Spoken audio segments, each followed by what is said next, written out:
কোটা সংস্কার আন্দোলনকে কেন্দ্র করে সংঘাতে হতাহতের ঘটনায় আওয়ামী লীগের সাধারণ সম্পাদক ও সেতুমন্ত্রী ওবায়দুল কাদের এবং স্বরাষ্ট্রমন্ত্রী আসাদুজ্জামান খান কামালকে শিক্ষার্থীদের কাছে ক্ষমা চাওয়ার আহ্বান জানিয়েছেন যশোর ৬ আসনের স্বতন্ত্র সংসদ সদস্য আজিজুল ইসলাম। একই সঙ্গে শিক্ষার্থীদের প্রতি সমবেদনা জানিয়ে বর্তমান পরিস্থিতি দ্রুত আলোচনার পরামর্শ দিয়েছেন তিনি।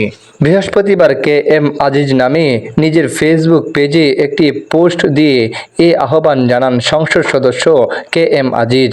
সাধারণ শিক্ষার্থীদের মনের কষ্ট দূর করতে এই মুহূর্তে করণীয় কি শিরোনামে দীর্ঘ পোস্ট দেন তিনি।